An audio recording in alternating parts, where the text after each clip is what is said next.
ಮೊನ್ನೆ ಸಂಪಿಗೆಹಳ್ಳಿಯ ಒಂದು ತೋಟದಲ್ಲಿ ಒಬ್ಬ ವ್ಯಕ್ತಿಯ ಕೈನಲ್ಲಿ ಹ್ಯಾಂಡ್ ಗ್ರೆನೇಡ್ ಪತ್ತೆ ಆಗಿತ್ತು. ರೆಹಮಾನ್ ಅಂತ ಆತನ ಹೆಸರು, ನಿಮಗೆಲ್ಲ ಗೊತ್ತಿರಬೇಕು. ಆತ ಈಗ ಈ ವಿಚಾರಕ್ಕೆ ಸಂಬಂಧಪಟ್ಟಂತೆ ಒಂದಷ್ಟು ಡೆವಲಪ್ಮೆಂಟ್ಸ್ ಆಗಿದೆ.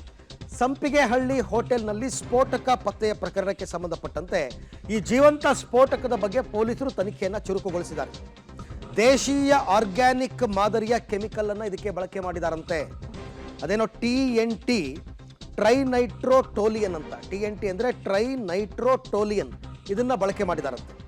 ಆರೋಪಿ ಅಬ್ದುಲ್ ರೆಹಮಾನ್ ತೀವ್ರ ವಿಚಾರಣೆಯನ್ನ ಮಾಡ್ತಾ ಇದ್ದಾರೆ. ಸಂಪಿಗೆಹಳ್ಳಿ ಪೊಲೀಸರು ಈ ಸ್ಫೋಟಕದ ಬಗ್ಗೆ ರೆಹಮಾನ್ ಬಳಿ ಬಾಯಿ ಬಿಡಿಸ್ತಾ ಇದ್ದಾರೆ. ಆದರೆ ಆತ ದಿಕ್ಕು ತಪ್ಪಿಸುವ ಕೆಲಸವನ್ನ ಮಾಡ್ತಾ ಇದ್ದಾನೆ. ಇದು ಹ್ಯಾಂಡ್ ಗ್ರೆನೇಡ್, ಇವನಿಗೆ ಎಲ್ಲಿ ಸಿಕ್ತು, ಇದು ಯಾರು ಕೊಟ್ಟರು ಮತ್ತು ಈತನ ಉದ್ದೇಶ ಏನಾಗಿತ್ತು? ಎಲ್ಲಾದರೂ ಸ್ಫೋಟಕವನ್ನು ಎಸೆಯುವಂತಹ ಉದ್ದೇಶ ಇತ್ತಾ? ಏನಾದರೂ ವಿಧ್ವಂಸಕ ಕೃತ್ಯ ನಡೆಸುವಂತಹ ಉದ್ದೇಶ ಇತ್ತಾ? ನಮಗೆಲ್ಲ ರಾಮೇಶ್ವರಂ ಕೆಫೆ ಬಾಂಬ್ ಬ್ಲಾಸ್ಟ್ ಪ್ರಕರಣ ಇನ್ನೂ ನೆನಪಲ್ಲೇ ಇದೆ. ಅಂಥ ಕೃತ್ಯಕ್ಕೆ ಏನಾದರೂ ಬಂದಿದ್ದ ಈ ರೆಹಮಾನು? ಈತ ಯಾರು, ಎಲ್ಲಿಯವನು, ಇವನ ಹಿನ್ನೆಲೆ ಏನು, ಇದೆಲ್ಲದರ ಬಗ್ಗೆ ಜಾಲಾಡ್ತಾ ಇದ್ದಾರೆ ಪೊಲೀಸರು. ಮಾಹಿತಿಯನ್ನು ಕಲೆ ಹಾಕ್ತಾ ಇದ್ದಾರೆ. ಯಾಕೆಂದರೆ ಇಂಥ ವಿಚಾರದಲ್ಲಿ ನೆಗ್ಲೆಕ್ಟ್ ಮಾಡೋದಕ್ಕೆ ಬರಲ್ಲ, ಮಾಡಲೂಬಾರ್ದು. ಯಾರು ಗೊತ್ತು, ಇವನು ಸಿಕ್ಕಾಕೊಂಡಾಗ ಒಂದಿತ್ತು, ಇವನ ಹತ್ರ ತುಂಬ ಇರ್ಬೋದು ಈ ಥರದ್ದು.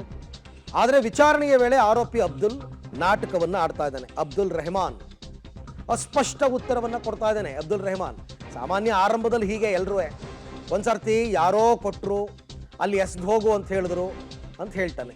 ಇನ್ನೊಂದು ಸರ್ತಿ ರಸ್ತೆ ಬದಿ ಸಿಕ್ತು, ಬ್ಯಾಗ್ನಲ್ಲಿ ಇಟ್ಕೊಂಡಿದ್ದೆ ಅಂತ ಉತ್ತರ ಕೊಡ್ತಾನೆ.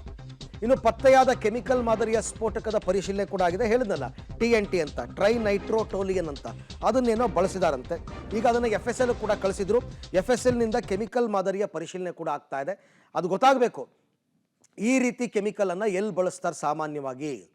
ಇದೇನು ಮನೆಯಲ್ಲೇ ಕೂತ್ಕೊಂಡು ತಯಾರು ಮಾಡ್ಬೋದಾ, ಅಥವಾ ಇದ್ರ ಹಿಂದೆ ದೊಡ್ಡ ನೆಟ್ವರ್ಕ್ ಇದೆಯಾ, ಸಿಂಡಿಕೇಟ್ ಇದೆಯಾ, ಅವ್ರು ಸಪ್ಲೈ ಮಾಡಿರೋದ, ಇವೆಲ್ಲವೂ ಕೂಡ ಗೊತ್ತಾಗಬೇಕು. ಆರೋಪಿ ಅಬ್ದುಲ್ ರೆಹಮಾನ್ ಇದೆಲ್ಲದಕ್ಕೆ ಬಾಯಿ ಬಿಡಬೇಕು. ಆರಂಭದಲ್ಲಿ ದಿಕ್ಕು ತಪ್ಪಿಸ್ಬೋದು, ಇಲ್ಲ ಅಂತ ನಾನು ಹೇಳಲ್ಲ. ಆದರೆ ಯಾವ ರೀತಿ ಟ್ರೀಟ್ಮೆಂಟ್ ಕೊಡಬೇಕು ಆ ಥರ ಟ್ರೀಟ್ಮೆಂಟ್ ಕೊಟ್ಟು ವಿಚಾರಣೆಯನ್ನು ನಡೆಸಿದಾಗ ಎಲ್ಲ ವಿಚಾರ ಬಾಯಿಗೆ ಬಿಡ್ತಾರೆ.